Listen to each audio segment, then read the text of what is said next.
Di ho ba, sir, ang mga ganito pong uri ng malaking infrastructure project, mass transport system, lubos na pinag-aaralan? Parang doon pa rin, doon din po sa MRT-7, di ba? Yung alignment po ng linya ng tren. Bakit po naman po biglang nagkaroon dito pala ng tumbok dito po sa Skyway o flyover? Ano po ang kwento doon, Yusek, para lang ho natin maintindihan? Well, nung panahon na yon, that was during the uh, um, in 2020 po, 2020 to be exact, or previous to and before 2020, Mm-mm. nagkaroon po ng plano po well, actually, uh, uh, a few years before 2020, nagkaroon po ng plano ang DPWH for a C5 extension. So, doon po sa plano ng DPWH for C5 extension, doon po nagkaroon ng panibagong kalsada po ang C5. Mm-mm. So in late 2020 po, pinagbigay alam po ng DPWH sa DOTR at saka sa LRTA po na may conflict po yung alignment ng Cavite extension at saka ng C5 extension po. So doon po nagkaroon ng series of discussions in 2020 kung Opo. paano po mare-resolve yung Opo.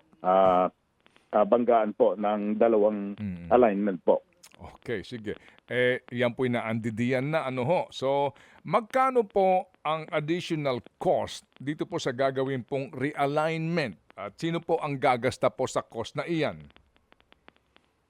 Well, wala pa pong determination ng additional cost kasi yung unang stasyon po at saka yung unang alignment, wala pa rin pong detailed engineering design. So, in other words po, yung original alignment po, wala pa rin cost estimate po. So, hindi po natin ma-determine, of course, in terms of right-of-way acquisition, kung if we are going to purchase properties at this point in time po, mas malaki po yung halaga po ng right-of-way ngayon po. So, at siyempre po, yung halaga ng mga materyales, iba po. So, pero kung magkano ho yung diferensya po, hindi ho natin masabi kasi wala pa hong detailed engineering design ng panahon na yun po, ng original design.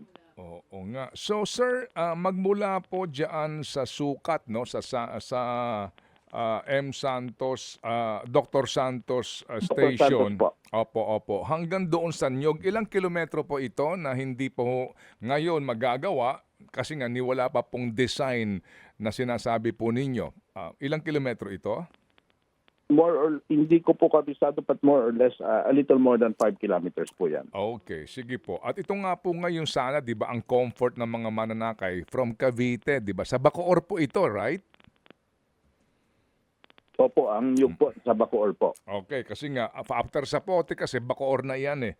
Bacoor Cavite, yung nga sana pong pinakamainam dito. Anyway, timetable po, Yusek. Sa inyo ho bang pagtansya, ito ba'y kailan kaya matatapos itong study na ito, redesign po natin dito, yung right of way acquisition, kakayanin ba hanggat bago matapos ang term ni Pangulong Marcos o mukha talagang hindi na po ito matatapos sa loob ng remaining 3 years ng kanyang term? Actually po, ang makakasugot po niyan ang LRMC po. In terms of realignment, matatapos po natin ito sa first quarter ho ng ngayong taon. Kasalapuin ho ang mga technical studies dito and consultations with affected sectors. So, ngayong first quarter po, matatapos natin mafa-finalize po natin yung alignment. Pagkatapos po niyan, ang LRMC ang gagawa ng detailed engineering design. So, sila ho ang makakasagot ng timetable po. Okay.